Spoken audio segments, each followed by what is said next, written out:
ఉదయకాల సమయంలో మేమందరము ఈ చోట చేరి నీ మందిరములో స్తుతిస్తూ ఉండగా నీ కృప మాతో ఉంచమని ప్రార్థిస్తున్నామయ్యా. నీ వందనాలు తండ్రి. ఈ మాసంలో చివరి ఆదివారం నుంచి వందనాలు. మీరంతా కాపాడుతూ నడిపిస్తున్నందుకు స్తోత్రాలు. నీ బిడ్డల పాటల పాటు నేను గర్వపరిచినందుకు స్తోత్రాలు. ప్రార్థన ద్వారా నీకు దగ్గరైన మా అవసరాలు మీకు తెలియజేయబడడానికి మీరు ఇచ్చిన అవకాశాలను బట్టి స్తోత్రాలు చెల్లిస్తున్నా. ఈ దినం మాతో మాట్లాడి సమయాన్ని జాగ్రత్తగా వాడుకోవడానికి నీకు దయచేయండి.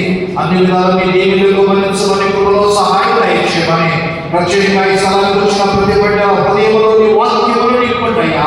వారి వాక్యములు నింపబడినైనా వారు ఎంతో సంతోషకరంగా వినడానికి ఆ వాక్యానుసారంగా బ్రతకడానికి నీకు దయచేయమని యేసయ్య శక్తి గల నామమున అడిగి వేడుకుంటున్నాము తండ్రి.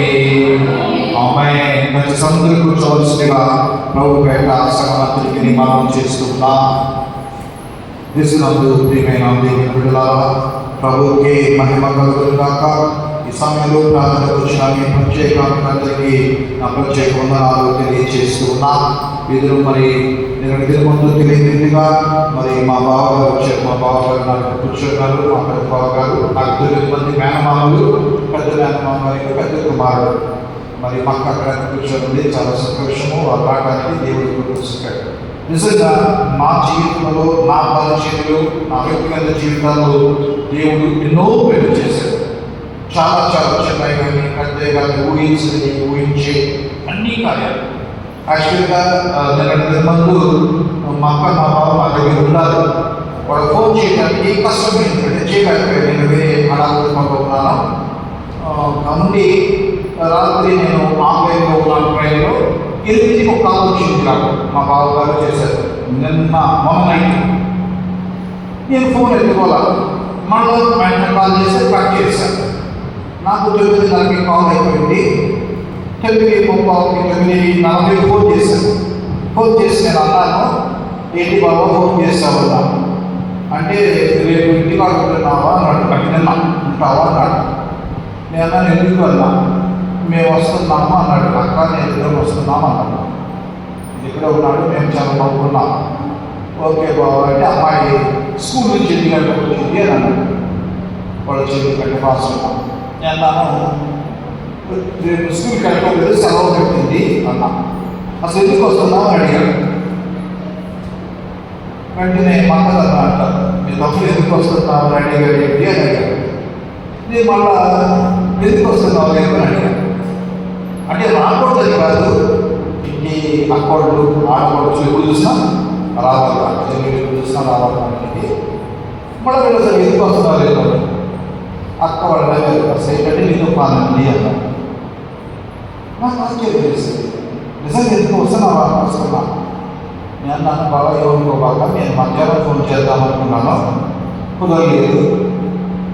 రేపు నువ్వు రావాలి, అక్క రావాలి, వేరే పని ఉంది అన్నా. అవునా అన్నాడు. అవును కావాలండి అన్నాను. నేను వచ్చాను లేదు అంటే వాళ్ళు నాకు పని ఉంది, నాతో వాళ్ళకి ముందుగా నేను ఫోన్ చేయకముందే వాళ్ళకి ప్రేమ పని గురించి నాకు తెలియజేస్తున్నారు. రాత్రి కూడా కలిసి అనుకున్నా. మరి వాళ్ళకి ముందుగానే దేవుడు వెళ్ళాలని ప్రేరేపణ కలుగజేశారు. నిజంగా దేవుడు చేసే కార్యాలు ఎంత గొప్ప కార్యాలు రాశారు. ఇది దానికి ఏర్పాటు చేసే సమయం లేదు. ఇది దానికి ఏర్పాటు చేసే దేవుడు వాక్యాలకు మాట్లాడతాం. న్యాయధిపతుల గ్రంథాన్ని మనం ధ్యానం చేస్తున్నాం. న్యాయధిపతుల గ్రంథాన్ని మనం ధ్యానం చేశాం. వచ్చే వారు ఒక పాట ప్రత్యేకించాడు. వాక్యం కూడా న్యాయధిపతుల గ్రంథంలో కొంతమంది న్యాయధిపతుల గురించి మనం ధ్యానం చేశాం.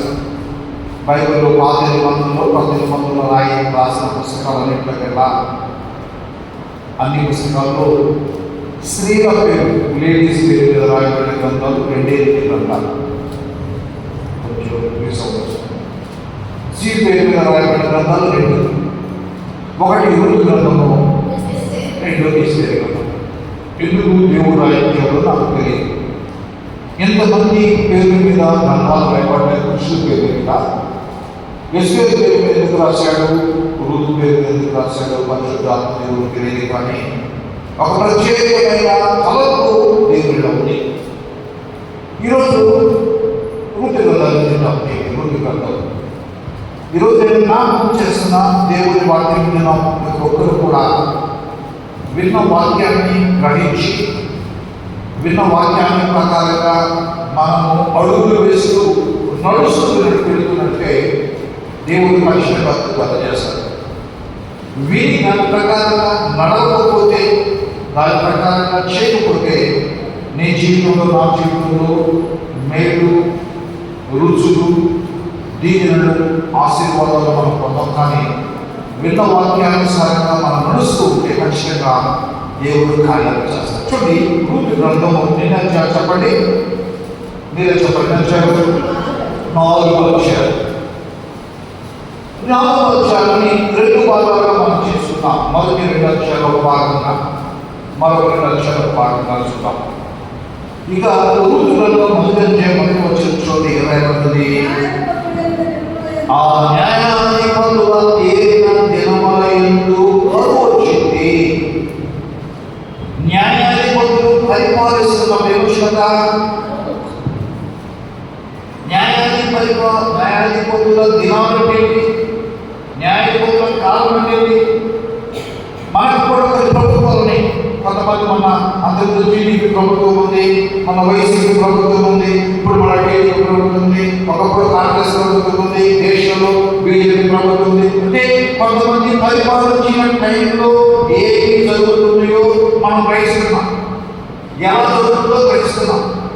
అయితే న్యాయాధిపతులు పరిపాలించినప్పుడు రాయబడిన మాట, న్యాయాధిపతులు అయిపోవడం కనపడుతుంది. న్యాయాధిపతుల గ్రంథంలో ఏది జరిగిందో అది రూతు గ్రంథంలో రిఫ్లెక్ట్ అవుతుంది. రిఫ్లెక్ట్ అంటే అర్థం రుజువుని, కానీ అర్థం వెలుతురు ఏర్పడుతుంది, ఆపోజిట్ పడుతుంది. వెలుతురు మన మీద వచ్చినప్పుడు అర్థం పెట్టి అదే వెలుతురు, రిఫ్లెక్ట్ అంటే అదే వెలుతురు మరొక చోట పడుతుంది. దాని ప్రభావము మరొక దాని మీద పడుతుంది. న్యాయాధిపతుల ప్రభావము రూతు గ్రంథం మీద పడింది. రూతు గ్రంథం మీద పడి దేవుడు తన ప్రణాళికలు మార్చుకున్నాడు. రూతు గ్రంథం మీద పడిన తర్వాత దేవుడు తన ఆలోచన మారని ఆలోచన దేవుడు గమనిద్దాం. మారితే రాకపోతే ఎందుకు ఈ మాట ధ్యానం చేస్తున్నాం?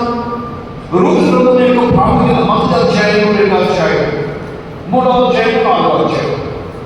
గత దినాల్లో ఒక 5-7 ఏళ్ళ క్రితం మిరియాల కూడా శిల గురిలో నేను మాట్లాడాను. ఆ మిరియాల కూడా పవన్ చర్చిలో మాట్లాడాను. ఆ మొదటి పేజీకి, మొదటి అధ్యాయానికి ఏంటంటే రూతు డిసిషన్ దిద్దు నయోమి. డిసిషన్ అంటే నిర్ణయం, అంటే డిసిషన్ తీర్మానం. రూతు ఒక తీర్మానం చేసుకుంది. ఏ తీర్మానము? నయోమితో ఉండాలి. ఫస్ట్ పేజీ డిసిషన్, నిర్ణయం. 2వ పేజీకి ఏమని పేరు పెట్టారో నేను చెప్పేట పేరు పెట్టారంటే రూతు డివోషన్ టు, అక్కడ రూతు డివోషన్ టు కేవలం ఆ యొక్క నయోమి.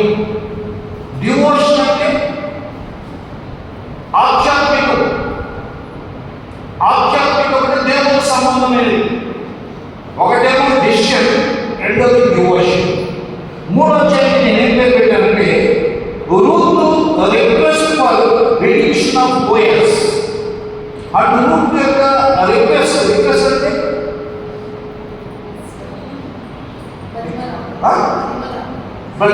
రిక్వెస్ట్ అంటే అడగడం, బోధన.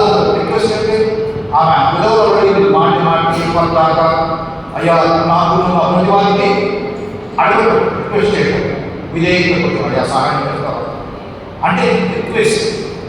3వ అధ్యాయం రిక్వెస్ట్, 4వ అధ్యాయం రివార్డ్. రివార్డ్ అంటే ఘనత, కిరీటం, బహుమానం. 3వ అధ్యాయం రిక్వెస్ట్, 4వ అధ్యాయం రివార్డ్. ఫస్ట్ అధ్యాయంలో ఎవరి జ్ఞాపకం చేశారు, అక్కడ డిసిషన్, డివోషన్. ఈ 4 భాగాలు ఈ రూతు గ్రంథంలో ఉన్నాయి. రూతు ఒక మంచి దేవుని బిడ్డ. మొదటి అధ్యాయం చూడొచ్చు. ఈరోజు 1వ అధ్యాయం, 2వ అధ్యాయం చాలా చదవటి డిసిషన్, తీర్మానం. 2వ డివోషన్ అంటే ఒక దైవ సంబంధమైన కార్యం. ఒక వ్యక్తిలో డిసిషన్ ఉండాలి, డిసిషన్ అంటే తీర్మానం ఉండాలి. ఒక వ్యక్తిలో తీర్మానం లేకపోతే ఆ వ్యక్తి అభివృద్ధి చెందడు. తీర్మానం అంటే తీసుకునే నిర్ణయం. ఆ తీర్మానంలో గోల్ ఉంటుంది, తీర్మానంలో అచీవ్మెంట్ ఉంటుంది, తీర్మానంలో మీకు సాధించాలి, తీర్మానంలో మీ పని చేయాలి, తీర్మానం చేయాలి. ఉదయం ఒక వ్యక్తి రావడంలో తీర్మానం లేదనుకో, ఈ పని చేయాలనుకోకపోతే ఉదయం అయిపోతే ఏం చేస్తాం? మధ్యాహ్నం అన్నం తింటాం, సాయంత్రం భోజనం చేస్తాం, రోజు అయిపోతా ఉంటా. రోజు మనకు వస్తుంది, పని చేసిన రోజు అయిపోతుంది, పని చేయకుండా ఓటుకున్న రోజు అయిపోతుంది, చక్కగా రోజు అయిపోతుంది. అమ్మో కష్టపడుతుందా? కానీ ప్రతి వ్యక్తికి ఒక డిసిషన్, ఒక తీర్మానం ఉండాలి. ఈరోజు జ్ఞాపకం చేస్తున్నా 9 పదం రూతు గ్రంథం 1వ అధ్యాయము మనకు 9వ సంవత్సరం కూర్చుని న్యాయాధిపతులు ఏలిన కాలం దినముల యందు దేశములో కరువు కలగ యూదా బెత్లెహేము నుండి ఒక మనిషి తన భార్యను తన ఇద్దరు కుమారులను వెంటబెట్టుకొని మోయాబు దేశమునకు కాపురమునకు వెళ్ళెను. ఆ మనిషి పేరు ఎలీమెలెకు, భార్య పేరు నయోమి. న్యాయాధిపతులు ఏలిన కాలమందు, దినములు అంటే బైబిల్ చాలాసార్లు కప్పట్లో గుర్తు చేస్తారు. దినములు అనేది కొంచెం బాధాకరమైన మాట. కాలంని ఒక సంతోషానికి సాక్షి. ఆ కాలమందు మోషే పుట్టెను. కాలం హేరోదు దినముల యందు, ఆ కష్టమైన దినాలు కాబట్టి హేరోదు దినముల యందు యేసు పుట్టిన పిమ్మట తూర్పు చేసుకుంటున్నాను. దినములు కొంచెం బాధాకరమే. ఎందుకు? గలతీ 4లో అంటాడు, కాలము సంపూర్ణమైనప్పుడు దేవుడు తన కుమారుని పంపెను. కాలము దినము, కాలము దినం. ఎక్కడైతే దినము అని రాయబడిందో బాధగా మనం అక్కడ దినము గుర్తుపెట్టు దినమానంగా. కాలం అంటే సంతోషాలు. ఇక్కడ రాయబడిన మాట ఏంటంటే న్యాయాధిపతులు ఏలిన అంటే న్యాయాధిపతులు ఏది కాలం కాదు, దినాలు రాయబడ్డాయి. ఎందుకంటే మనం చూసాం, గత దినాల్లో మనం చూసాం, వారు ఎలా బతికారో చూసాం, సంవత్సరం వాటిని చూసాం. చేయవలసిన వారు ఏ రీతిలో ఉన్నారు, నమ్మకం ఉన్నారా, యథార్థత ఉన్నారా, న్యాయాధిపతులు న్యాయం చెప్పవలసిన అన్యాయం చేయడం, దేవుడికి నమ్మకంగా జీవించలేకపోవడం. దేవుడు వాళ్ళందరినీ కూడా ఈ 12 గోత్రాల్లో వాళ్ళని ఏర్పాటు చేస్తున్నాడు. దేవుడి బిడ్డను ఏర్పాటు చేస్తున్నాడు. ఇంకా మన చదువులు తినాలండి, మన యొక్క సంవత్సరం చేయబడి దాము వంశస్థులను జొరియాపట్టుడు దాము వంశం అంట. అట్లా ఆ దేవుడు తన బిడ్డలు తన జాతిలో నుంచి ఎన్నుకున్నాడు బిడ్డలు. అప్పటి వరకు న్యాయవంతులు కావాలి. కానీ తన బిడ్డలు నమ్మకంగా లేదు, తన ప్రజలు నమ్మకంగా లేదు, క్రైస్తవులు నమ్మకంగా లేదు, విశ్వాసంగా లేదు. తన పేరు చెప్పుకున్న వారు, తన రక్తం కాచిన వారు యథార్థతలో జీవించుకున్నారు. దేవుని కావాల్సిన యథార్థత. కాబట్టి ప్రభు అనుకున్నాడు, యథార్థత ఎవరైనా పర్లేదు. క్రైస్తవులని క్రైస్తవేతలు కూడా యథార్థున్నారు, ప్రార్థనలు కూడా యథార్థున్నారు. కాబట్టి ప్రార్థనలు యథార్థున్నప్పుడు ఒకరిని తీసుకొని నాణ్యం పట్టించుకుంటే మంచిది కదా. నా వైపు కూడా నేను నమ్మకంగా ఉండలేదు, నా వైపు ఏదైనా నమ్మకం యథార్థున్నారు. వాళ్ళు నా వైపు పట్టించుకొని నేను వారిని షైన్ చేస్తే అంటే సరిగా సరి చేసుకుంటే, వాళ్ళు సరిగా తయారు చేసుకుంటే, సరిగా చెక్కితే, సింపుల్ చెప్తారు బొమ్మలు, సరిగా చెప్పుకుంటే నేను ఆ యథార్థత పొందుతున్నా అని దేవుడు అది నా ముందు గ్రంథాన్ని న్యాయాధిపతులు పక్కనే పెట్టాడు. న్యాయాధిపతుల ముందు చాలా గ్రంథం కావాలి. న్యాయాధిపతులు కంప్లీట్లీ డిఫరెంట్. న్యాయాధిపతుల గ్రంథం అంతా దేవుడి సంబంధమే. రూతు గ్రంథం డిఫరెంట్ కాదు. దీనికి దానికి ఒక నాణ్యం, అచ్చు, ఒక అట్లా దేవుడు ఏర్పాటు చేస్తాడు. చూడండి, దేవుడు చేశాడు. న్యాయకుల దినములో దేశములో కరువు కలుగక యూదా బెత్లెహేము నుండి ఒక కుటుంబం అంట వారు ఎక్కడికి వెళ్ళారంట? మోయాబు దేశము కాపురమునకు వెళ్ళెను. అతని పేరు ఎలీమెలెకు, భార్య పేరు నయోమి, 2 కొడుకులు మహలోను ఈరోజు గుర్తుపెట్టుకున్నాం. బెత్లెహేములో ఆ యోధా బెత్లెహేములో కరువు వచ్చిందని వాడు తెలుసుకుని కరువుని ఎస్కేప్ అవ్వాలని తప్పించుకోవాలని మోయాబు దేశానికి వెళ్ళారండి. ఈరోజు గుర్తుపెట్టుకున్నామా? మోయాబు బెత్లెహేమును విడిచిపెట్టి మోయాబు వెళ్ళారు. బెత్లెహేములో చాలా ప్రాధాన్యత ఉంది. దేశమంతా కరువు వస్తే దేశం పోవాలి, అందరూ పోవాలి. ఏదైనా కష్టం వస్తే ఊరు కళ్ళు చెప్తున్నారు. గత ఒక వారం ముందు దేవుని గుడికి వచ్చారు. ఆ దేవుని గుడిలో కొంతమంది, ఆ పల్లెలో కొంతమంది, అక్కడ నది ఏదన్నది గుళ్ళకు ప్రాణం వస్తుందని అక్కడక్కడ ఒక సవాలు వచ్చారు. కొంతమంది చాలా పల్లెలు అక్కడ డబ్బులు ఉంది చర్చి, ప్రాణం చర్చి దగ్గర వచ్చింది నీళ్ళు అక్కడ కొంతమంది వెళ్ళిపోయారు, కొంతమంది ఉన్నారు. ఇంకొక చెట్టులో ఊరు మొత్తం ఉంది, సగం ఊరి సగం బయట అందరూ వెళ్ళిపోరా, వీళ్ళకి కూడా సవాలు ఇచ్చారు. కానీ అందరూ వెళ్ళాలా, కొంతమంది ఇక్కడ కూడా కొంతమంది వెళ్ళారు, కొంతమంది ఉన్నారు. వెళ్ళిన వాళ్ళు నయోమి కుటుంబం ఉంది. నయోమి కుటుంబం ఎందుకంటే నయోమి కుటుంబం దేవునికి ఇష్టమైన కుటుంబం. ఎందుకు ఇక్కడ ప్రార్థన చేస్తున్నా దేవుని వాక్యంలో చూడండి. ఆదికాండము 30 ఏమంటాడు? ఆదికాండం 20 చదివిన గుర్తు కోసం ఆదికాండం 30 18 చూద్దాం. దేవుడు రాయబడిన వచనాలు చూద్దాం. ఏమంటాడు? ఆమె మృతి పొందారు.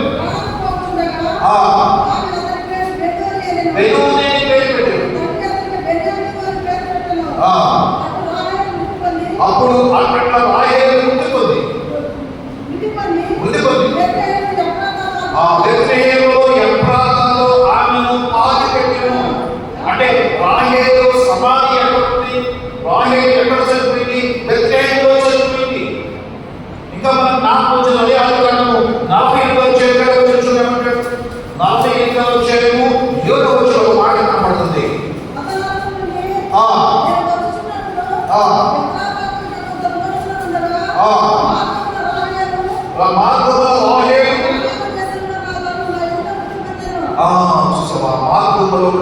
రాహేలు అంటే 5 దేశంలో వస్తున్నప్పుడు జరిగిన సంఘటన కనబడుతుంది. బెత్లెహేములో మృతి పొందెను.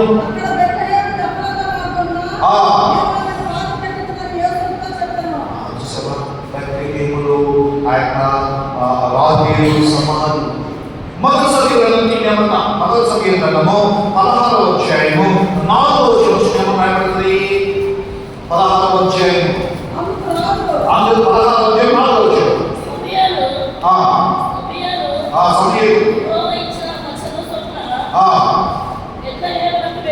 సమూయేలు అన్నా కుమారుడు సమూయేలు దేవుని చిత్త ప్రకారంగా బెత్లెహేముకు వెళ్ళిన మాటలు కరెక్ట్ 16వ చదవండి. అదే అధ్యాయం 8వ చూడండి.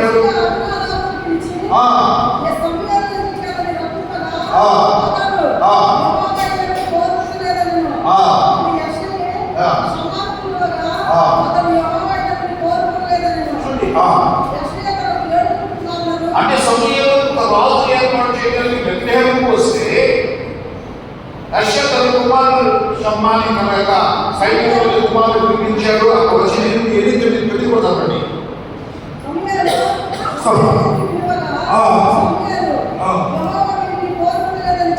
యెహోవా నిన్ను కోరుకుని చెప్పి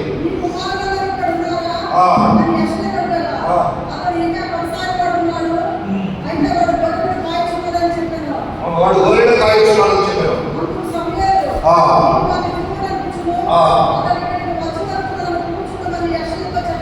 చూడండి ఎందుకు ఈ మాట అంటే అక్కడ 12వ వచనం కూడా చదవాలి సార్. అదే అధ్యాయం 12వ వచనం కరెక్ట్ ఆ పిల్లలు నుంచి వచ్చాను.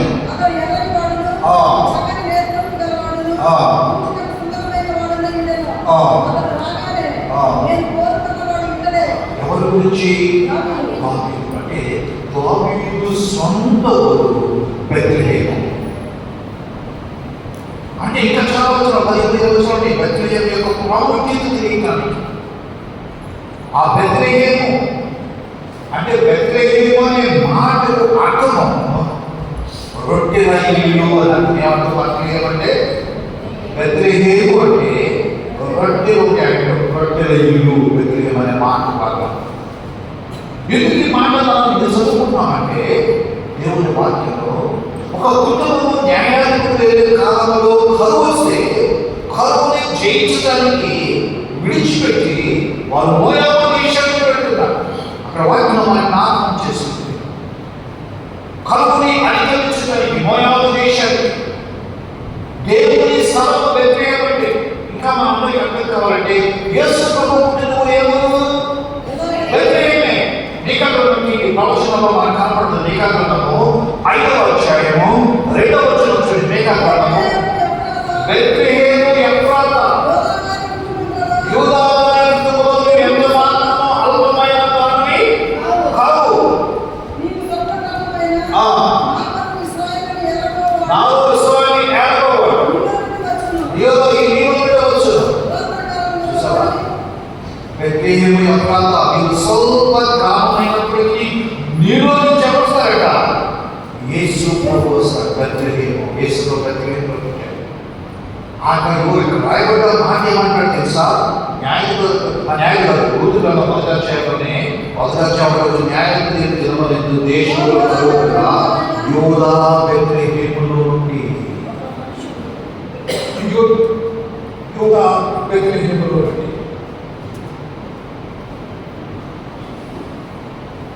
ఎందుకు ఈ మాట జ్ఞాపకం చేస్తామంటే యూదా బెత్లెహేమాన్ని విడిచిపెట్టి వెళ్ళకూడదు. ఎందుకంటే అది దీవించబడిన స్థలం. ఒకవేళ కరువు వచ్చిందనే మాట వినొచ్చు. అది కరువుగా అనిపిస్తుంది. నీకు ఏర్పాటు చేసిన స్థలాన్ని తీసి వెళితే నయోమి కుటుంబము దీవించబడదా? మనం జ్ఞాపకం చేసిన వాక్యానుసారం ఇంకా చెప్పాలంటే ద్వితీయోపదేశకాండము 8వ అధ్యాయం 9వ వచనంలో బెత్లెహేము గురించి ఏమంటారు తెలుసా? అక్కడ కరువు అని అనబడతాడు. ఆ కరువు అని అనబడుతున్న ఆహారము తిను దేశము అది ఇనుపరాడగలిగిన దేశము. నువ్వు ఆ కొండలోంచి రాయి కొని తీయవచ్చు. దేవుడిని మర్చిపోతారు. జాగ్రత్త. దేవుడు పోషిస్తున్నాడు. మీరు వెళుతున్న ఆ బెత్లెహేము ప్రాంతము కరువు అని అనబడన దేశము. రోజు గుర్తుపెట్టిన కరువు అనేది కాదు. కానీ కొన్ని పుకార్లు అన్నట్టుగా కరువు వచ్చిందేమో, న్యాయపరులు సరిగా పరిపాలించలేదు, సరిగ్గా ఇశ్రాయేలు పరిపాలించగా వారు ఫిలిష్తీయులతో కలిసిపోయి మనం సరిగా పట్టించుకున్న ఆ మాట మనం చూస్తున్నాం. ఈరోజు జ్ఞాపకం చేస్తున్నాం ప్రియమైన దేవుడు. మనకి ఆ లూకా సువార్త మాట ఉంది. ఏ మాట? 10వ అధ్యాయం 30వ వచనంలో దొంగల చేతులు జరిగిన ఒక అనుభవాన్ని గత ఎప్పుడు 3-4 ఏళ్ల క్రితం మనం జ్ఞాపకం చేశాం. లూకా సువార్త 10వ అధ్యాయం 10:30 అంటారు. వారు యెరూషలేము నుండి యెరికో పట్టణమునకు దిగి వెళ్ళుతూ అంటాడు. వాడు దొంగల చేతిలో దొరికాడు. అవునా కదా? ఇప్పుడు మనుషులకు సండే స్కూల్లో ఈ మధ్య వాక్యాలు చెప్పుకోవడం పాత అయిపోయి మర్చిపోవడం చాలా మర్మాలు కనపడుతుంది. అంటాం ఒక మనుషుడు యెరూషలేము నుండి దిగి వెళ్ళడం అంటే ఎత్తైన స్థలం చిక్కింది దాన్ని దిగేదంటాం. పైకి వచ్చిన ఎక్కేదంటాం. అంటే ఒక యెరూషలేము నుంచి యెరికో దిగి వెళ్తారంటే ఒక ఆత్మీయుల నుంచి లోకంలోకి వెళ్ళిపోయి దొంగల చేతిలో దొరికారు. ఇక్కడ పూర్తి గ్రంథంలో కూడా మనకు కనపడుతుంది. అతడు యెరూషలేము యూదా బెత్లెహేములో నుండి యెరూషలేమునకు వెళ్ళి మోయాబు దేశమునకు వెళ్ళి అక్కడ యెరూషలేము అంటే దేవుని సన్నిధి మనం చెప్పుకోవాలి. యెరూషలేము యూదా బెత్లెహేము యెరూషలేము సత్యవేరు పట్టణం పక్కన యెరూషలేము అని కనపడుతుంది. బెత్లెహేము గ్రామంగా ఉంది. అది ఒక వాక్యం మనం ధ్యానం చేస్తుంటే అక్కడ నుంచి వారు మోయాబు దేశానికి వెళ్ళారు. అర్థమైనదా? యెరూషలేము యూదా బెత్లెహేము అంటే తక్కువైంది కాదు. యూదా బెత్లెహేము అంటే రాజీలు ఉంది. యూదా బెత్లెహేములో దావీదు సొంత ఊరు యూదా బెత్లెహేమే. యూదా బెత్లెహేముకి మరియు ఆ యొక్క సమూయేలు వెళ్ళాడు, అన్నా కుమారుడు దావీదుని ఏర్పాటు చేసుకోవడానికి. ఆ బెత్లెహేములోని ప్రవచనాలు నీకన్నాడు, యూదా బెత్లెహేము స్వల్పమైనది అన్నాడు, యేసు ప్రభు నీ నుంచి రాబోతున్నాడని. ఆ స్థలాన్ని విడిచిపెట్టి కట్టించారు మోయాబు దేశం. మోయాబు పాపం, మోయాబు చీకటి. మోయాబు గురించి చాలా మాటలు మనకు కనపడుతున్నాయి. అది మోయాబు ఒక జాతి. అమ్మోనీయులు, మోయాబీలు, హిత్తీలు, పెరిజీయులు, కానానీయులు, యెబూసీయులు ఇవన్నీ కొన్ని జాతులు. దేవుని ఎరగని జాతులు, దేవుని ఎరగని కులాలు, దేవుని ఎరగని ప్రత్యేకమైన జనాంగము. దేవుని జనాంగ ఇశ్రాయేలు. అయితే వారు దేవుని ఎరగని జనాంగం దగ్గరికి వెళ్ళారు. బ్రతకాలి అని, కరువు తప్పించుకోవాలంటారు. మోయాబు దేశంలో పాపలు వెళ్ళాను. చూడమన్నాడు. చూడండి అక్కడ ఆ మోయాబు రెండవ వచనం, ఆ మనుషుల ఇల్లు భార్యపై భయం కుమారులు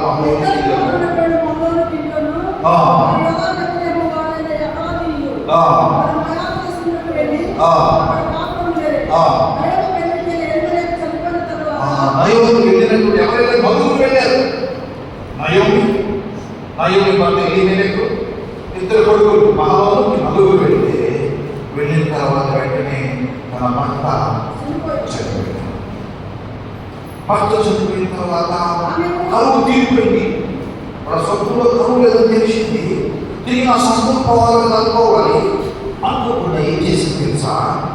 ఆమె పెద్ద కొడుకు పెళ్లి చేసింది, రెండో కొడుకు పెళ్లి చేసింది. ఎవరి నుంచి పెళ్లి చేసింది? మోయాబు స్త్రీల నుంచి పెళ్లి చేసింది. పెద్ద కొడుకు భార్య పేరు ఓర్ప, రెండవ భార్య పేరు, రెండవ కోడల పేరు రూతు. మొదట పెద్ద కోడలేమో ఓర్ప. ఓర్ప అంటే అర్థం ఏంటంటే జూరు అని. ఓర్ప అంటే జూరు. నయోమి అనే మాటకు అర్థము సౌందర్యము.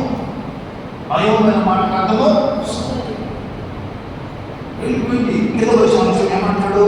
అక్కడ రాయబడిన మాట ఇన్సూరెన్స్ 5వ వచనం, ఇన్సూరెన్స్ 10 సంవత్సరాలు అయిన తర్వాత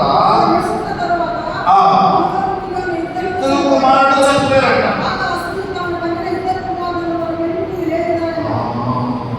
పెళ్ళైన తర్వాత ఇంచుమించు 10 సంవత్సరాల తర్వాత పదకొండు వచ్చిపోయాడు, రెండో కొడుకు వచ్చిపోయాడు.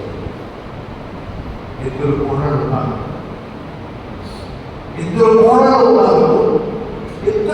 పెద్ద కోడలకి పిల్లలు.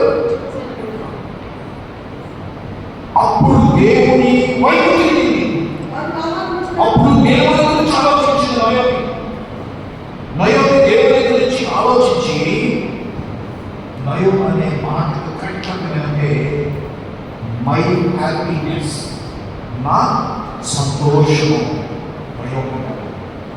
అప్పుడు దేవుని వైపు మళ్ళీ ఒక్కసారి ఆలోచించింది, గతానికి ఆలోచించింది. ఆ టైంలో ఆ కబురు వచ్చింది. ఏ కబురు వచ్చింది? దేవుడు మీ కుటుంబాన్ని, ప్రాంతాన్ని దర్శించాడు కాబట్టి అక్కడ కరువు పోయింది అనే మాట అక్కడ ప్రజల ద్వారా ఆ మాట విని తిరిగి యెహోవా తన జనులను దర్శించినని ఆమె మోయాబు దేశములో వినిన కనుక మోయాబు దేశమును విడిచిపెట్టారు. ఆమెయు ఆ కుమారులను కోడలను యెహోవా తన దేశమును దర్శించినని ఆమె విని ఆలోచనలో మోయాబు దేశములో వినక మోయాబు దేశమును విడిచి, ఒకప్పుడు బెత్లెహేములో విడిచింది, ఇప్పుడు మోయాబులో విడిస్తుంది. బెత్లెహేములో విడిచిపెట్టకముందేమో కొడుకు, పెద్ద కొడుకు, చిన్న కొడుకు, భర్త, భార్య, ఒక మంచి హ్యాపీ ఫ్యామిలీ, మై హ్యాపీనెస్, నా సంతోషం అనేది కనపడుతుంది. వెళ్ళి 10 సంవత్సరాల తర్వాత అన్ని కోల్పోయి తిరిగి వచ్చేటప్పుడు మోయాబు దేశం తిరిగి వెళ్ళాలని తన కోడలతో బయలుదేరి ఊరు దగ్గరికి వచ్చే టయానికి కోడలతో అంది, అమ్మా పెద్ద కోడలతో ఓర్పాలంటే చెప్తున్నాను, పెద్ద కోడలతో అంది, అమ్మా మీరు ఇంటికి వస్తారు, మీరిద్దరు రాబాకండి. మళ్ళీ ఏముంది, ఇప్పుడు మీకు మరి భర్త లేదు కదా, కొడుకు లేదు కదా, మీకు పిల్లలు కూడా లేదు, మీ సొంత జనాల్లో దగ్గరికి వెళ్ళిపోండి అని. ఇంకా ఏముంది, ఒకవేళ మీరు రావాలనుకుంటే 9:10 కనబడుతుంది, నేను మళ్ళా పెళ్లి చేసుకొని నేను పిల్లలకి మీకు ఇవ్వాలంటే ఎంతో టైం పడింది, కాబట్టి మీరు రావద్దు, కుదరదు. ఎందుకమ్మా రాయకుంటే ఓర్ప పెద్ద కొడలు ముద్దు పెట్టుకుని వెళ్ళిపోతే రూతు ముద్దు పెట్టుకోకుండా అతన్ని కౌగులించుకొని ఈ యొక్క మొదటి అధ్యాయంలో హైలైట్ వర్డ్స్ ఏంటంటే చూడండి, మొదటి అధ్యాయము 11-16 ఇదిగో నీ కోరికోడలో తన జంతువులకు తిరిగి వెళ్ళిన పోయిన కనుక నీవు నీ కోరికోడలో వెళ్ళిన రూతు అంటే రూతు ఏమంటే 16లో నా వెంబడి రావద్దు అనే మాట అర్థ అన్నమాట. అక్కడ కింద చాలాసార్లు కనపడుతుంది, అమ్మా పెద్దమ్మాయి నీ కోరుకోడు ఇంటి పెద్దకోడు ఓర్ప వెళ్ళిపోయింది అంటే తన జవాబు ఎందుకు భర్త లేడు పిల్లలు లేడు ఎందుకు అని వెళ్ళిపోయింది. ఆ వెళ్ళకు నువ్వు వెళ్ళడం రూతుంది, నా వెంబడి రావాక అని అంటారు అనమాట. నన్ను విడిచిపెట్టాలి అన్నమాట రావాక. రెండోది నన్ను విడిచిపెట్టేవాక అన్నమాట. అది నన్ను బ్రతిమలాడుకోవా, నీవు వెళ్ళిన చోటకి నేను వచ్చేదను, నీవు నివసించిన చోటని ఎక్కడ ఉంటావో నేను అనుకుంటా అంటే ఇంతవరకు అక్కడ తెలుసుకున్నాను. ఎందుకు మనం పోలేదు, వెళ్ళి ఇక్కడ చేసి ఇక్కడ కాపులు పెట్టేసి నువ్వు వెళ్ళిన చోటే నేను వచ్చేదను, నీవు నివసించిన చోట నేను నివసిస్తాను, నీ జనమే నా జనము, నీ దేవుడే నీ దేవుడే నా దేవుడు, నీవు నివసించను, నీ జనమే నా నీ దేవుడే నా దేవుడు, నువ్వు మృతి పొందొచ్చు నేను మృతి అక్కడే బాధ పెట్టబడదు. మరియు మరణం తప్ప ఏదైనా నిన్ను ప్రత్యేకించడా యెహోవా నాకు ఎంతైనా చేయును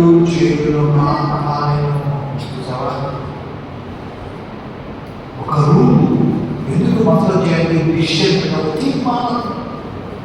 ఒక వ్యక్తిలో తీర్మానం ఉండాలి, చదువుకున్నప్పుడు తీర్మానం, నేను మంచిగా చదువుకోవాలి, నేను ఈ స్థితిలో ఉండాలి, ఉద్యోగం చేయాలి, నేను ఈ స్థితిలో ఈ సంవత్సరం నీ పని చేయాలి, నీకు ఇలా బాగు చేయించుకోవాలి, నేను ఈ స్థితిలో ఉండాలి, ఈ సంవత్సరం దేవుడికి ఎలా ఎదగాలి, ఈ సంవత్సరం ఇలా ఉన్నాను, ఈ సంవత్సరం నేను ఇలా ఎలాగా దేవుడితో పెట్టాలి, దేవుడు అభివృద్ధి చెందేవాడు ఉంటాడు.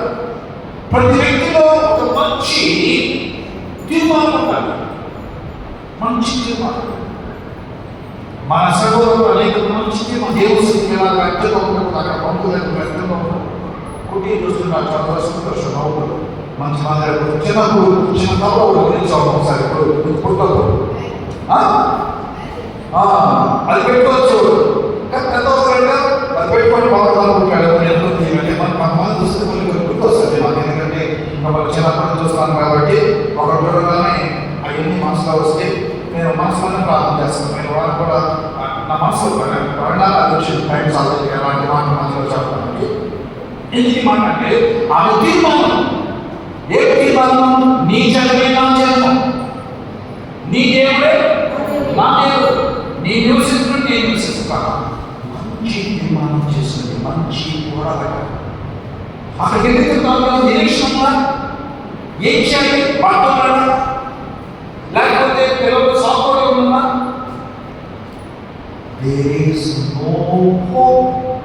ఎలాంటి నిరీక్షణ లేదు, ఎలాంటి సంతోషం లేదు. సంతోషము చివురించడానికి తన దగ్గర ఏమి లేదు. ప్రతి మంది ఒకవేళ అక్కడికి సహాయం చేయడము, ఆ పుస్తకానికి ఆమె సాయం ప్రయత్నం తప్ప మరొకటి ఆ తీర్మానము దేవుడి లక్ష్యం. తీర్మానము ఉండటం ఒక ఎత్తు, తీర్మానాన్ని నెరవేర్చలేదు ఒక ఎత్తు. ఇప్పుడు బాగా చదవాలి, మంచి మాకు అనుకోవట్లేదు, రోజు గురుకోవటం, టీవీ చూస్తూ చదవడం, పుస్తకాలు పడైపోతున్నాం. ఒక గురికి తగ్గట్లేదు కదా. తీర్మానం ఉండాలి, తీర్మానం తగ్గ ప్రయత్నం ఉండాలి, అప్పుడు బతకాలి. తీర్మానము చేయబడి ప్రయత్నము, తీర్మానము ప్లస్ ప్రయత్నం చేయబడి సక్సెస్. ఆ తీర్మానం అలా కలిగి ఎప్పుడైనా తీర్మానం కలిగి ప్రతి రోజులు తనతో కూడా రోజులు ఆమె మనసు కుదిరిందని నయోమి తెలుసుకున్నప్పుడు అందుని గురించి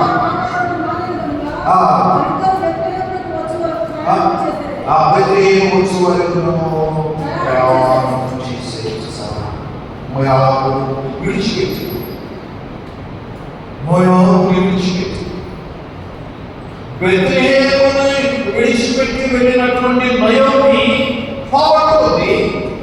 మోయాబుని విడిచిపెట్టి వచ్చిన రూతు అనేక ఆశీర్వాదాలు సంపాదించారు.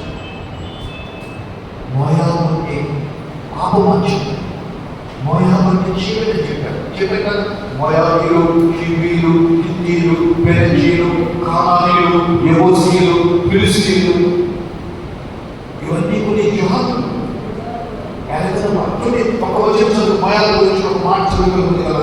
బెత్లెహేము గురించి చదువుకున్నాను కదా. బెత్లెహేములో దేవుని స్థలము, దేవుని ఇల్లు చదువుకున్నాం. దేవుని స్థలము, దేవుని ఇల్లు, రొట్టెలు మంచిగా ఉంది, దాని గురించి చెప్పాడు. మోయాబు అంటే అక్కడ రాయబడిన మాట చూడండి. ఆదికాండం 19వ అధ్యాయము 36-37 చదవలేదు. ఆదికాండం 19వ అధ్యాయం, ఆదికాండం 19, 36, 37, 37 ఆనాడు లోతు యొక్క ఇద్దరు కుమార్తెలు ఎక్కడ అబ్రహామును విడిచిపెట్టి తమ స్థలాన్ని చూసుకొని అది ఎంతో పచ్చగా మంచిగా ఉందని వెళ్ళాడు. ఎవరు ఏ ఊరది? లోతు ఊరు పేరు సొదొమ. కనుక సొదొమ వెళ్ళాడు.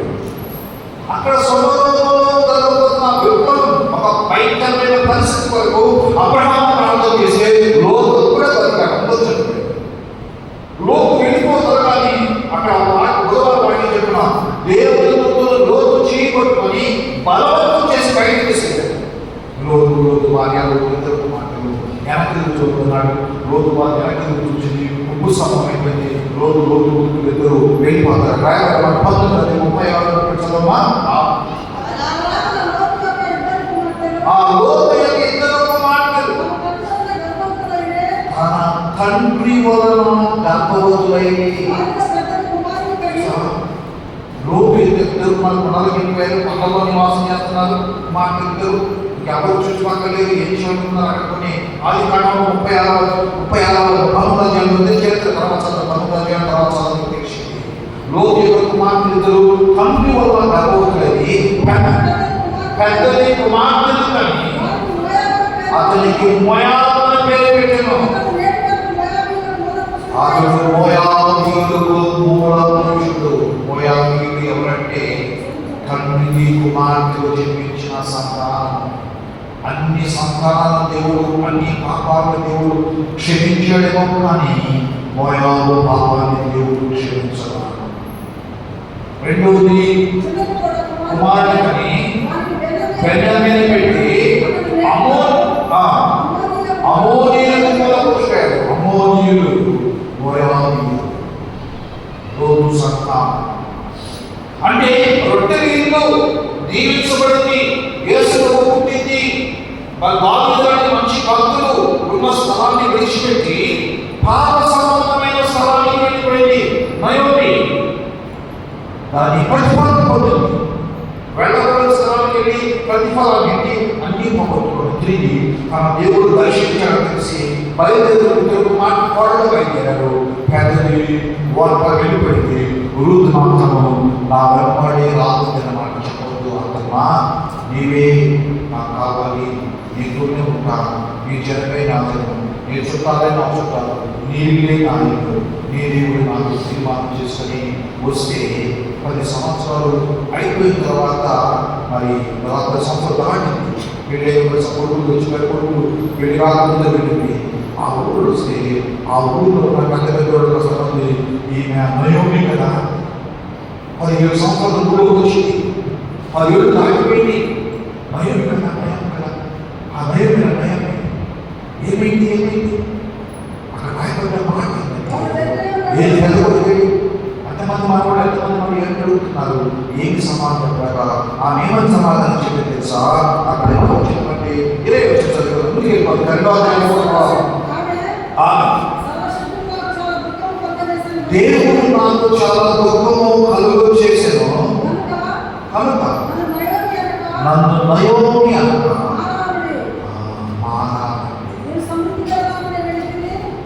నన్ను నయోమి అనకండి, మారా. నేను సమృద్ధి కలదాన్ని వెళితిని, యెహోవాను ఎదురుగా చేశాను. నేను సమృద్ధి కలదాన్ని వెళితిని, అసలు వెళితినది కరువలోనే. అప్పుడు కరువలో వెళ్ళి ఇక్కడది సమృద్ధి కలదాన్ని వెళితే దేవుని బిడ్డలకు సమృద్ధిలో కూడా కరువులు. అనుకుంటాడు, నీ గుడి పక్కన 1000 మంది పడినా, ఎడవ పక్క 10,000 మంది పడినా అలాంటి దేవుని బిడ్డల యొక్క లైఫ్ స్టైల్. నిజంగా దేవుని బిడ్డల లైఫ్ స్టైల్ మనం ఎవరో ఫాస్ట్గా మాట్లాడుకుంటారు. ఆచరణ నిజంగా దేవుడు మనం చాలా జ్ఞాపకం చేస్తున్నాడు. సేవకుడు ఏం జ్ఞాపకం చేస్తున్నాడు, ఏదన్నా ఏ జ్ఞాపకం చేసి ఏమిటి సేవకులు మనం అవసరమైన సూట్ చేసుకుంటారు, టై పెట్టుకుంటారు. మన లైఫ్ స్టైల్ ఒక 10 మంది పెద్ద పెద్ద పుట్టారు, పెద్ద పెద్ద మంచి వాళ్ళు టై పెట్టుకోవడం, కోట్ వేసుకోవడం ఉన్నా ఏంటి చక్కకూడదు ఉంటుంది. వారి లైఫ్ స్టైల్, వారు ఉండాల్సిన అంటే ఆ పరిస్థితిలో ఉండాల్సిన లైఫ్ స్టైల్ వాడలేదు. మన లైఫ్ స్టైల్ అది దేవుడు మనకి ఇచ్చిన, దేవుని బిడ్డలకు ఇచ్చిన గొప్ప భాగ్యం. లోకంలో ఇలా ఉండాలి దాంట్లో మన లైఫ్ స్టైల్ ఆ మనుషులు నేను సమస్యలో పోగొట్టుకున్నా రైతులకు వచ్చి చెప్పేసరికి అక్కడే మొదటి 2వ అధ్యాయం వచ్చిన తర్వాత ఆ డివోషన్ ఏమని మాట్లాడారు. 2వ అధ్యాయం మనం చూస్తే ఆమె ఏమని చెప్పి తెలుసా? 12వ వచ్చిన కాబట్టి 2:12 యెహోవా నీవు చేసిన దానికి ప్రతిఫలం ఇచ్చును. ఆ యెహోవా రెక్కల క్రింద సురక్షితంగా ఉన్నట్టు నీ వచ్చింది.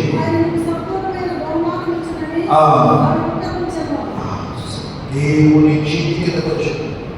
ఎవరైతే దేవుని చేతి కిందకు వస్తారో, ఎవరైతే దేవుని చేతి కింద ఉంటారో వారు ఖచ్చితంగా ఏ పరిస్థితి అయినా చిగురించే వారిగా ఉంటారు. ఎప్పుడు అంటాడు, ముసలి తరంలో వారు చిగురు పెట్టరు, వారు పచ్చగా ఉంటారు. ముసలి తరం సారాలు కలిగి ఉంటారు. ముసలి తరం వస్తే ఏమవుతున్నారు? కాళ్ళకు అదే లేదు, రాదు. దేవుడు వాళ్ళ ఏర్పాటు చేయాలి. మన జీవితంలో కొన్ని మార్చుకుంటే ఏం మార్చుకోవడం? ప్రాంతాలు మాత్రమే కాదు, ఆరోగ్య నియమాలు కూడా మార్చుకుంటే మనం చేయాల్సిన ఆరోగ్య సంబంధంగా కొన్ని పనులు చేస్తూ దేవుడు వెంబడిస్తున్నాడంటే ఎవరు ముసలి వారు చిగురు పెట్టు పచ్చగా చేస్తున్నారు. ఎప్పుడైతే దేవుని చేతి మీద నయం ఇక రూపు వచ్చిందో రూపు యొక్క జీవితం మారిపోయింది. నువ్వు దేవుని చేతికి వచ్చావు, ఆయన యెహోవా రెక్కల నువ్వు సురక్షితంగా వచ్చావు. అక్కడ అనేకమైన మాటలు మనకు కనపడితే దాని ముందు వచ్చావు. మరి అప్పుడు బోయాజు వాళ్ళ సమీపం పొందుతున్నాడు. వాళ్ళ బంధువులు బోయాజున్నాడు. బోయాజు పొలం దగ్గర వెళ్ళిపోతుంది, అత్త పంపించింది. బోయాజు పొలం దగ్గర పంపిస్తుంది. బోయాజు చూసి ఆమె ఎవరంటే రూత్ నయోమి యొక్క కోడలు. ఎక్కడికి వచ్చింది? బోయాజు దేశం వచ్చింది. అంటే 2వ కొడుకు భార్య. 2వ కొడుకు అంటే కిలియో. 2వ కొడుకు కిలియో బోయాజు ఒకటే తనయాలు మన భాషలో చెప్పాలంటే. కాబట్టి మన సమీప బంధువులు. కాబట్టి పనులు చెప్తున్నాడు. ఎంతో తెలుసా, మీరు పంట కూర్చుకొని వెళుతున్నప్పుడు కొన్ని పనులు విడిచిపెట్టండి. పైన పంట ఆ నుంచి వెనక ఏడుకుంటా పోతుంది. నేనంట భార్య యొక్క ఏడుకుంటూ పొలంలో వెళ్ళి ఏడుకుంటా అవి తీసుకెళ్ళి అక్కడికి పండుకుంటుంది. తను తింటుంది. ఎంత విధేయత తెలుసా, ఎంత లోబడి జీవితం తెలుసా. నయోమి జీవితం లోబడి జీవితం, అత్తమామల అత్తను చూసే వైపు జీవితం, తన జీవితంలో దేవుడి సంతోషించే జీవితం. ఎప్పుడైతే ఆ రీతిలో ఉందో తన కుటుంబము ఎంత దీవించబడ్డంటే ఊహకు అంతగా దీవించబడ్డాడు. ఊహకు అంతగా తర్వాత బోయించాడు. నువ్వు ఎక్కడికి పోగా ఇక్కడ పనికిరామంటాడు. మరొక పువ్వు పోగా కాబట్టి తన అంత ఏం చెప్పింది దాని ప్రకారంగా ప్రయోగం చేసింది. బోయిన పొలం పెట్టడం అక్కడికి వెళ్ళు, మరొక కలిగిస్తే బాగా ఇదే పొలంలో వచ్చి తన భయపడుతున్నటువంటి ఆమె యొక్క డివోషన్ అంటే ఏంటంటే దేవుని సంబంధం. చూడండి ఆ 22వ అధ్యాయం చూడండి. అప్పుడు నయోమి తన కోడలుతో, నా కుమారి తన పనికత్తులతో కూడా బయలుదేరచ్చు, వేరొక చిరుతో కుమారుడు నీవు కనపడకపోగా మంచి ఎన్నో వేరొక కనపడబాక వాళ్ళకు మాత్రమే కనపడు. అక్కడ రాయబడి చదవలేడు. నా కుమారి అది పనికత్తులతో కూడానే బయలుదేరచ్చు. అంటే ఎవరు పనికత్తులు? పోయేది పనికత్తులతో పాటు పనికో. తర్వాత ఏమంటుంది? నువ్వు కనబడచ్చు, వేరొక చేరులో వారికి నువ్వు కనబడకపోగా మంచిది. ఎవరైతే పోతున్నాం పోయేది పోతున్నాం పోయేది కొంతమంది మనవాడు వాడతోనే కనపడు, వాడతోనే పడుతుంది. వేరొక పనికత్తెలకు నీవు కనపడాలి. అంటే నీకు దాని ప్రకారంగా అనేక ప్రకారంగా తన జీవితం ముందుకు వెళ్ళినట్టుగా పోయేసి కుటుంబంగా కనబడుతుంది. పోయేసి గొప్పనాడు చెప్పాడు. ఆమె వస్తుంది, ఆమె విలువరాలు కాబట్టి అంటుంది. అంత విలువరాలే కోడలు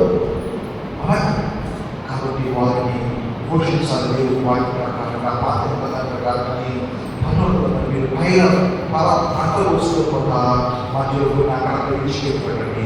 ఆమె వాటిని ఏరుకుంటున్నాడు. ఆ జలు వేరుకొని వెళ్తుంది. 4 రోజులు అయిపోయానికి ఏ పనికైతే అంటే దేవుడు వాక్యంలో ఏ పొలానికైతే ఆమె పనికత్తిగా వెళ్ళిందో అదే పొలానికి ఓనర్ అయిపోయింది. పోయేసి పెళ్లి చేస్తుంది. అర్థమైనా? ఏ పొలానికైతే ఎవరు పొలానికి ఏ పొలంలో పనిచేయడానికి వెళ్తూ తనతో పాటు పనివాడుతుంది. పనివాడు విడిచిపెట్టింది ఏరుకుంటుంది. అక్కడ ఇంకా 4వ అధ్యాయం బట్టి నయోమి మీద కూతురు మీద చాలా పుస్తకాలని నేను చదివింది. అది వాక్యానుసారంగా నేను చదవను. వాక్యాన్ని బట్టి స్థలం నిలబడి అది కరెక్ట్ నేను చెప్పను. వాక్యం కాకుండా చాలా పుస్తకాలని దాన్ని కామెంటరీ అంటారు. కామెంటరీ అంటే వ్యాఖ్యానం, దాంట్లో వివరించేది. అంటారు ఒక 20 రోజులు మాత్రమే బయట ఏరుకుంటూ పోయిందట. 20 రోజుల తర్వాత ఏరుకోవడానికి ఇష్టపడ్డారు. సిగ్గుగా ఉంది. నన్ను కూడా పనులు చేస్తూ పని చేసుకొని సంపాదించుకుంటారు. ఏరుకోవడం సంపాదించుకోలేదు. ఏం చేస్తారు? పని చేసుకొని సంపాదించుకోగలిగేదంట. ఒక దిన ఆత్మహత్య చేసేటప్పుడు అదే పొలం దగ్గర యజమానులు అందరూ ఆ మనోళ్ళు ఉన్నారు. ఈ మాత్రము అని ఆమె యజమానులు చేస్తారు. దేవుని బిడ్డలో మన జీవితంలో తీర్మానం, దేవుని బిడ్డలో తీర్మానం, డిసిషన్, ఒక నిర్ణయం తీసుకోవాలి. నిర్ణయం ప్రకారం ఉన్నప్పుడు పోయేసి జీవితంలో నయోమి జీవితంలో దేవుడు కానీ చేతిలో మాట ఉంది. అది వచ్చే వారం ధ్యానం చేద్దాం. అయినా ప్రభుత్వం వచ్చే చదువుకుందాం. వచ్చే వారం దేవుడు నామంటే మనం తెలియదు కదా. ప్రమాణించుని 4వ అధ్యాయం చూసి మనం చూస్తున్నాం. వచ్చే వారం మనం చూస్తున్నాం. 4వ అధ్యాయం చూడండి. వచ్చే వారం సరే మనకు తెలియదు కాబట్టి మరియు చనిపోయిన వారి ప్రయత్నాలు శాశ్వతలు చనిపోయిన వారి ప్రయత్నం అసలు సాధారణ ద్వారం నుండి కొట్టివేయబడి ఉన్నట్లు నేను మహోరు భార్య అయిన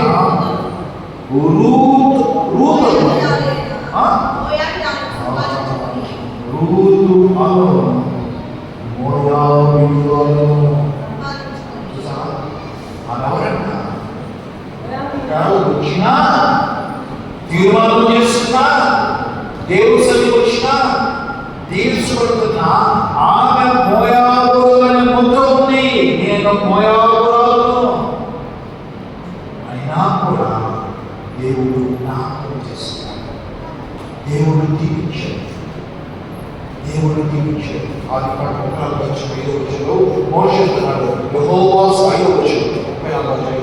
యెహోవా సేవకుడైన మోషే యెహోవా మాట చొప్పున ఎక్కడ మోయాబు దేశములో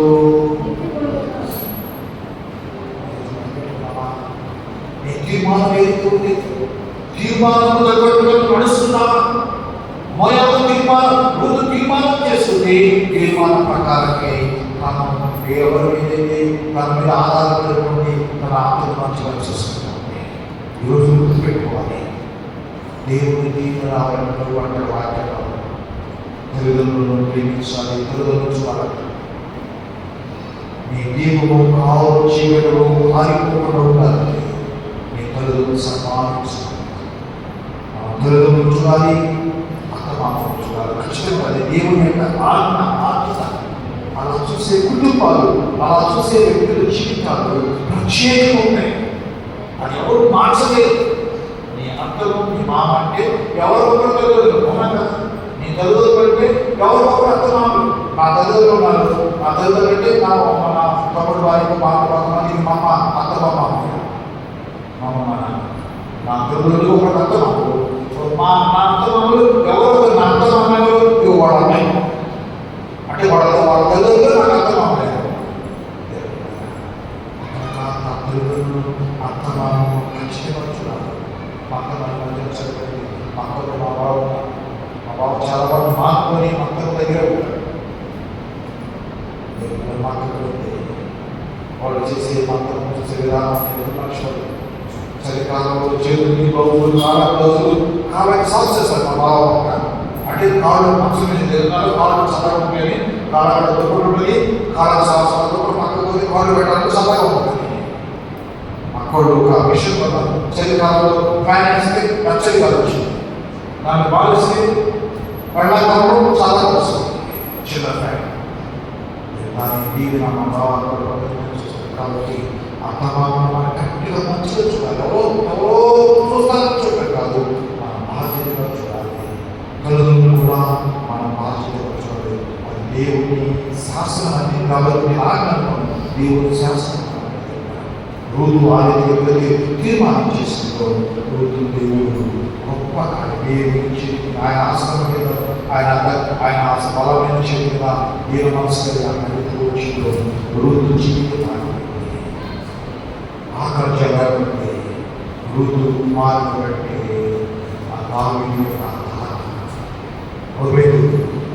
యేసుక్రీస్తు రూతు వంశానికి వచ్చాడు. రూతు ఎదుగా మరి కుటుంబం నుంచి వచ్చిన వ్యక్తి యేసు ప్రభు.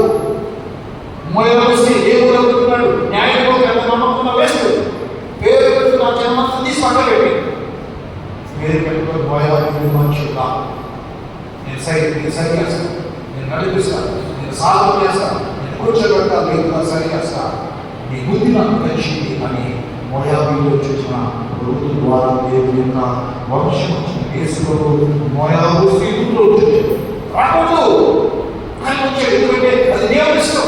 దేవుడు కావస్తుంటే మన బుద్ధి మంచి ఉండాలి, మన ఆలోచన మంచి ఉండాలి, మన జీవితం మంచి అని కావాలి. బయట పట్టుకొని ఏం జరగడం దేవుని ఇష్టం కాదు. ఇది కాపాడేది కనబడలేదు నా మనస్సు, కనబడలేదు నా ఆలోచన, కనబడలేదు నా నడవడిక, కనబడలేదు నా జీవితం. అది దేవుడు కావాలి. ఈ జీవితంలో దేవుడు అదే కోరుకుంటున్నాడు. అప్పుడే దేవుని ఆశీర్వాదం రోడ్డు మీద కొంచెం ఆశీర్వాదాన్ని తిరిగి వస్తాడు. రోడ్డు మీద కొంచెం పరిస్థితి అందరూ వచ్చి మనం ప్రార్థన చేస్తున్నాం.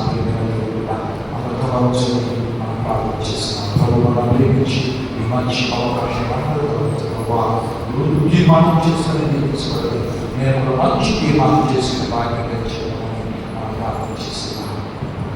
పరిశుద్ధమైన మా తండ్రి స్తోత్రమయ్యా, నీ కృపను బట్టి వందనాలు చేస్తున్నాం. నీ కృపాన్ని బాగుండాన్ని బట్టి ప్రార్థిస్తున్నాం. సహాయం చేయండి.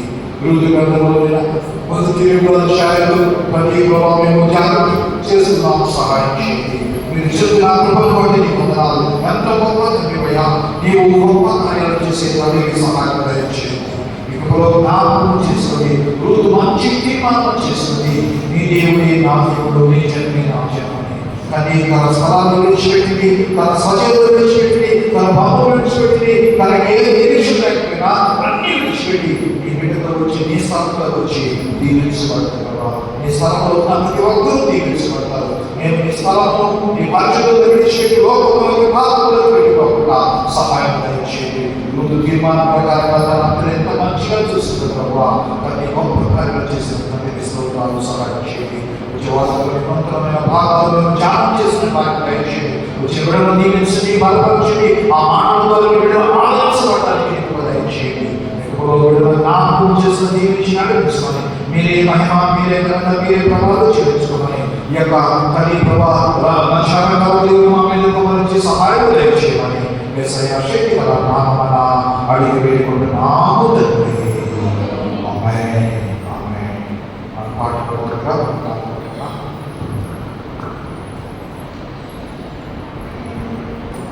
నీ కృపను బట్టి సహాయం దయచేయండి.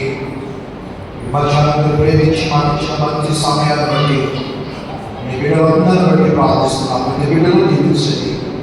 ఈ స్థానంలో చెందినలందరిపై నీ దయాలండి. ఈ వాక్యం బలపరచండి. వారికి మంచి ఆడవాళ్ళు కలుగు చేయండి.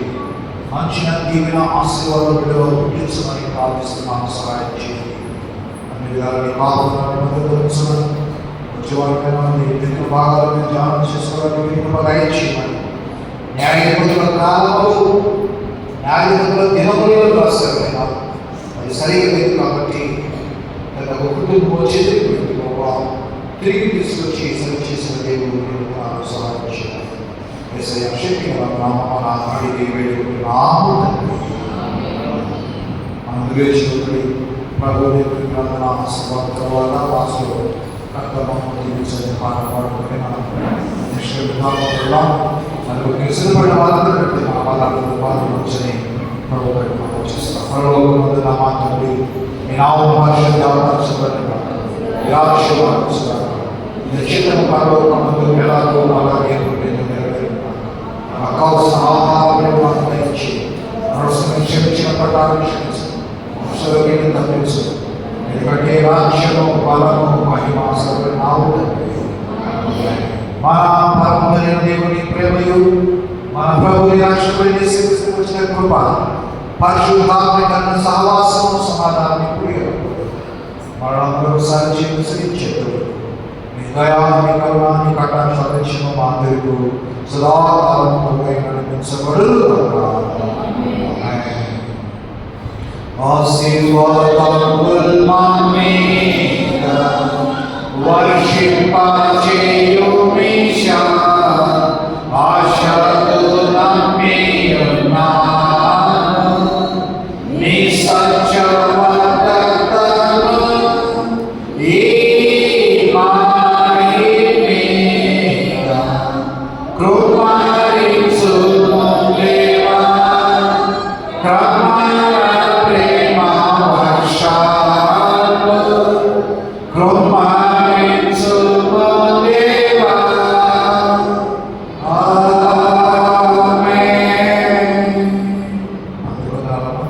God bless you.